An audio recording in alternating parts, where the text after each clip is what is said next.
New videos every day. Life, wisdom. I'm Psyche Truth correspondent Karina Rachel. Thank you so much for tuning in to the Truth Talks.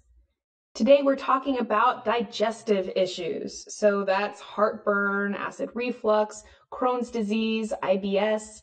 And my question for you is if you have any of these digestive issues or if you ever experience heartburn.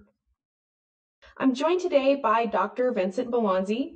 He's a clinical nutritionist, a doctor of chiropractic, and a practitioner of functional medicine based here in Austin, Texas. Thank you so much for joining me. Glad to be here. So, digestive issues, probably one of the most uncomfortable things that we could experience. But what in general would you say is important for people to know about the importance of digestive health? Well, there's a saying that's very common in functional medicine that everything starts in the gut. And it comes out true pretty much any time I can think of. And I can say with confidence that it probably is true 100% of the time. Your digestive function is going to affect everything else in the body. We know that. And if you've got symptoms of maldigestion, let's say gastroparesis, gastroesophageal reflux, all the inflammatory bowel disorders, it doesn't mean that necessarily you've got a disease per se, but you've got a problem that's going to affect your health overall. Mm-hmm. So we want to find out, okay, what do we do to turn that around? Take irritable bowel syndrome, for example. It's a collection of symptoms. Some doctors will give you that diagnosis if you simply have alternating constipation and diarrhea. There's usually more to it in the book, but it's just really an acknowledgement that you've got some problems. Mm-hmm. So let's figure out what those problems are, because it can vary. Many things can cause IBS. Many things can cause even the inflammatory bowel disorders. They don't automatically happen. Right. So we need to figure out, okay, what's wrong with your digestion? And there's so many places to step in. The first thing is to get real food in there so that don't we create problems just with that. But let's talk about reflux. In addition to IBS, a lot of times people have reflux because they've chosen the wrong food. Mm-hmm. In fact, in some studies, they've actually said that it's 100% of the reason. You're eating something in a sense that your body's not accepting. And people have this idea that they have too much stomach acid. That's ridiculous. You need stomach acid. Mm-hmm. There should be a very acidic environment in the stomach, but nowhere else. So if you don't keep your acid contained, you're going to have everything from damage to the esophagus. They call it Barrett's. There's a lot of different labels we could put on that, but you're even going to have some allergy symptoms. Many people have sinus problems because of acid vapors that are getting up in the sinuses. Mm-hmm. They'll have a chronic cough. They'll have voice problems because of reflux, indigestion. Right. And the solution is better choices. But conventionally, what do? We give people a proton pump inhibitor. Basically, we shut down their ability to produce acid. Okay, that's fine. Now they don't make acid, or they make less. What does acid do? It enhances digestion. So you're not going to be able to break down your food if you don't have the acid environment. Mm-hmm. That means food's going to putrefy.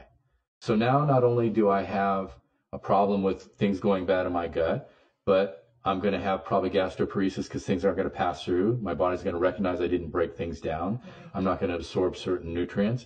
Then I'm going to start growing bacteria. And then I'm going to get what's called lipopolysaccharide poisoning or auto intoxication. Basically, poisons made by the bacteria that they're producing, parts of bacteria that I'm trying to kill that get into my system. So I'm creating this whole problem, which turns into inflammatory bowel disorder. Okay, now I can say that I've got IBS or ulcerative colitis or all these things. And can you see where I've step by step kind of put it together on my own? Right. I don't have a disease.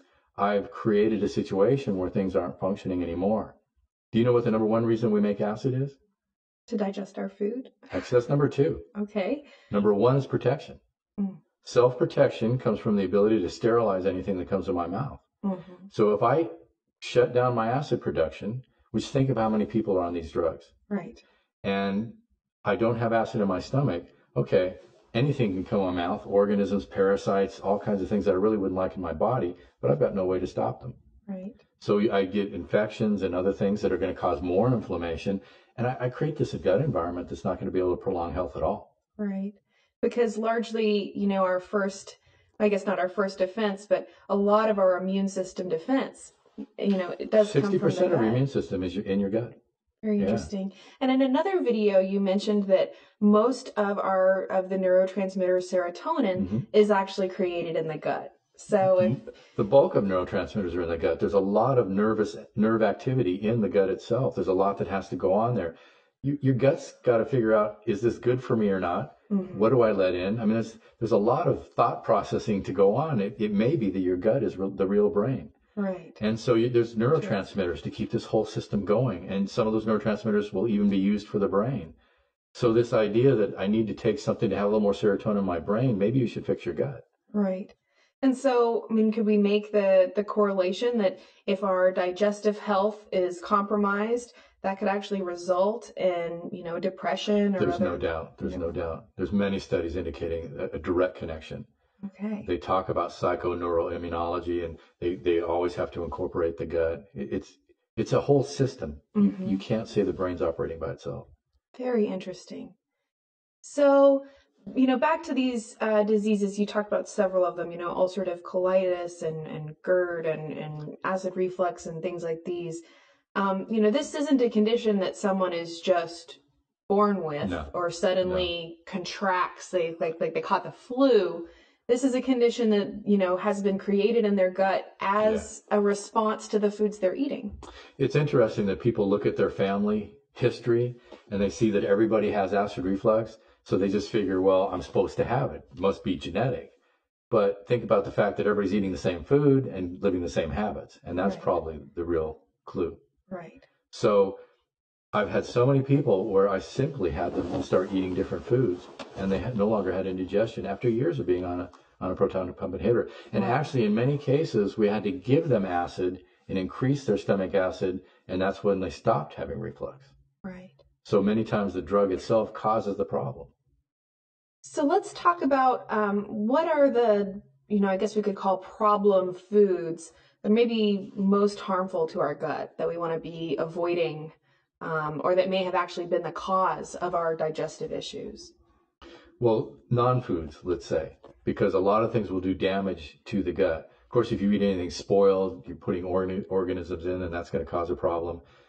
But it's all the additives and chemicals and actually things that my body will react to, because the more I start reacting, I'm going to end up with some collateral damage. So sometimes it's something that was relatively innocuous in the beginning, but I keep the destruction going. Gluten's a great example. There's a lot of controversy about gluten. Some of us can probably tolerate it until our gut's damaged. And then what happens is it actually creates more inflammation, more of this leakiness, and then the gluten travels around the body and starts causing local inflammation wherever it ends up. And you get this whole litany of diseases because you eat gluten. But in the beginning with a healthy gut, it wasn't a problem. Right. So what are some things we can do to improve the health of our gut? Well, the number one thing you can do is incorporate most likely probiotics from some source. You can do more cultured foods. You can also take probiotic preparations. The problem is if we didn't get our first vaginal dose from a normal birth, we're probably never going to have a good population in our gut, and it's so important. So there's a good case for many people, let's say the majority of people, to be taking some source of probiotics, and that's very, very important. I've got to get, again, things in that don't damage my gut. I have to get certain nutrients, but another very important thing is fiber. You know that diverticulosis it's a very serious disease because, or diverticulitis is actually the end effect. When I get diverticulitis, the doctor has no choice but to resect or remove part of my intestines. Okay, if they remove too much, now I need to carry a bag around because I don't have the room in my intestines anymore for that. Right. I guess that may be more convenient for some, but it doesn't sound very good. The incidence of diverticulitis goes to 0 if you eat enough fiber. Wow. So it ends up cleaning things out by almost like a scrubbing action. It keeps you from having something called gastroparesis because you actually exercise the intestine and it's able to move food through better when it's got a bulk or a fiber to it. And the fiber itself picks up toxins and sugars and other things so that they don't get into your body. So those are probably the two most important things I can think of right off the bat. Okay. But you want to watch what you're putting in and protect yourself a little bit. Right. And we do have the video on real versus fake foods that I think gives a really good kind of rundown on how to tell the good, healthy, real foods from the pseudo foods, or perhaps the food-like substances that, are largely contributing to all kinds of illnesses. Definitely these digestive issues, of course. That's the first thing in it that's going to be damaged. And of course, that can lead to everything, including autoimmunity from there. What are some examples that you've seen in your practice with people that you've worked with of issues that are resolved, by addressing digestive health? I would say I could probably come up with a case of any disease I've ever seen being helped by helping digestion. Wow. So if we clean up the gut, if we improve its function, if we get it healed and allow it to function, then everything else starts to fall into place. Wow. So it may be the beginning of a lot of problems, but it's also the source of the answer. Excellent. So in closing, can you maybe just offer, you mentioned the cultured foods, fermented foods. What are some examples of probiotics that you maybe particularly like, or that you would really recommend people to start integrating in their diet? Well, there's over 500 known beneficial organisms. Some are commensal, meaning they just live there and don't bother us, and others actually do a lot of good things for us. So it's probably good to keep a variety. And there are certain cultured foods that can be helpful. There's the teas and things like that, the kombuchas and such.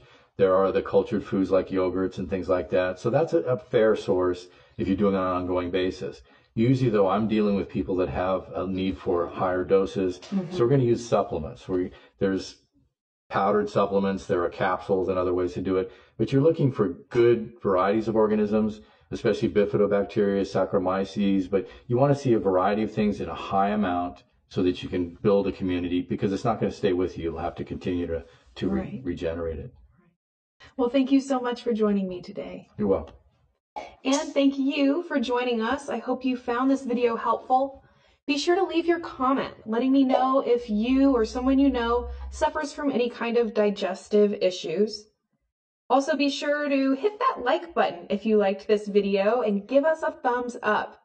Be sure to subscribe to the Psyche Truth channel so you can catch all of our future videos, and I look forward to seeing you again soon.